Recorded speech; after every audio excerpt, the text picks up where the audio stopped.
अपने बाल काटकर मैं जो मंत्र तुम्हें दे रहा हूँ उस मंत्र को पढ़ने के बाद तुम्हें अपने बाल वहीं जला देने हैं और बगैर पीछे मुड़े चले आना है।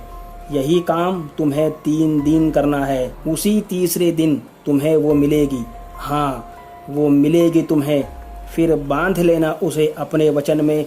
वो जो भी मांगे उसे वो चीज़ देने से पहले, वरना मरने के लिए तैयार रहना। ऐसा कहकर वो तांत्रिक, जिसे मैं कई दिनों से शमशानों में और वीरान जगहों पर ढूंढ रहा था, वो चला गया। वो तांत्रिक मुझे अचानक ही बनारस के प्रसिद्ध शमशान घाट पर रात के समय मिला था। मैंने उससे चुड़ैल को वश में करने के मंत्र मांगे थे और कई दिनों तक उसकी सेवा भी की थी।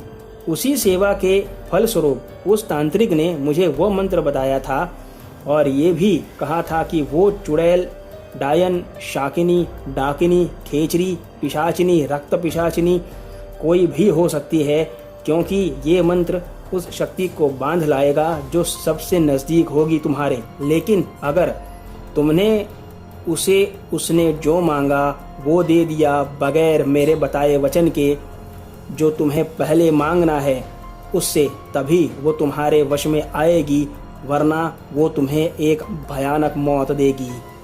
ये बात याद रखना। तुम्हें भैरव रक्षा कवच भी लगाना होगा उसे बुलाने से पहले, ताकि वो तुम पर कोई वार ना कर सके। मैंने तांत्रिक गुरु की बात अपने जहन में उतार ली थी और मैं अपने गांव चला गया, क्योंकि जैसी शांत जगह मुझे ये विधि करने के लिए चाहिए थी वो मुझे गांव में ही मिल सकती थी।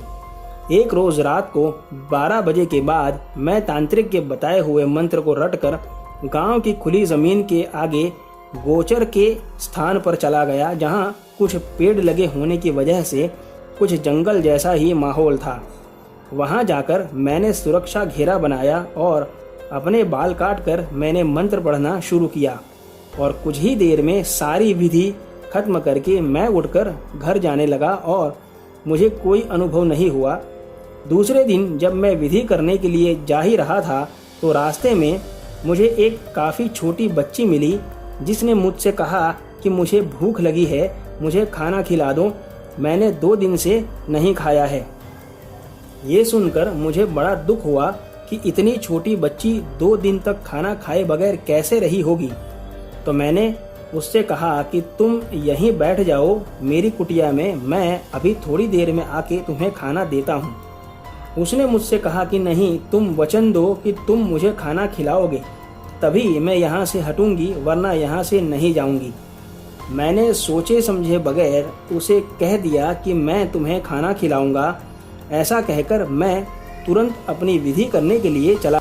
मैंने भैरव रक्षा कवच बनाया, अपने बाल काटे और मंत्र पढ़ना शुरू ही किया था कि वो बच्ची मेरे सामने आकर के बैठ गई और मैं उसे कुछ कहूँ उसके पहले वो मुझे कहने लगी कि तुमने मुझे वचन दिया है कि तुम मुझे खाना खिलाओगे, तो चलो मुझे खाना खिलाओ।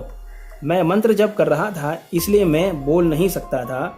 उतने में वो लड़की एक रक्त पिशाचिनी के रूप में परिवर्तित हो गई और मुझसे कहा कि तुमने अपना वचन तोड़ा है, इसलिए अब इस घेरे से बाहर निकलते ही मैं तुम्हें मार डालूंगी और तुम्हारे रक्त से अपनी प्यास बुझाऊंगी। उसकी बातें सुनते ही मैं भयभीत हो गया था और अब मुझसे मंत्र जाप भी ठीक से नहीं हो पा रहा था और वो भी ये चीज़ समझ गई थी कि अब मैं गलतियां करने लगा हूं और वो भी यही चाहती थी। जैसे तैसे करके मैंने मंत्र जाप पूरे किए और मैंने अपने बाल भी जला दिए। बाल जलाते ही वो वहाँ से गायब हो गई और मैं अपने घर चला आया।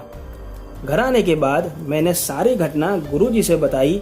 तब गुरुजी ने मुझसे कहा कि बेटा अब ये साधना छोड़ दो, क्योंकि वो प्रचंड रूप की रक्त पिशाचिनी है जो वहाँ तुम्हें मिल गई और तुम उसे काबू नहीं कर पाओगे। तब मैंने गुरुजी से कहा कि तो अब मैं क्या करूं?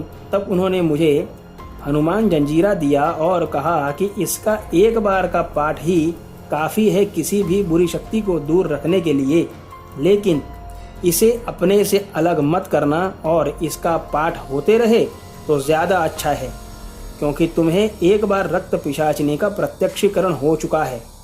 आज इस बात को 3 साल हो चुके हैं।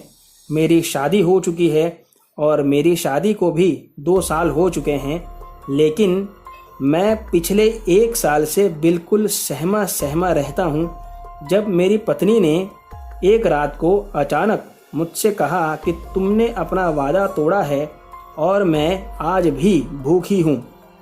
दोस्तों, आज की कहानी में बस इतना ही। अगर आपको कहानी पसंद आई हो तो वीडियो को लाइक और चैनल को सब्सक्राइब करना ना भूलें। और अगर आपके पास भी ऐसी कोई कहानी है तो आप मेरे साथ मेरे ईमेल पर शेयर कर सकते हैं। मैंने अपना ईमेल एड्रेस डिस्क्रिप्शन बॉक्स में दिया है। तो मिलते हैं अगली कहानी में। तब तक stay home, stay safe. Thank you.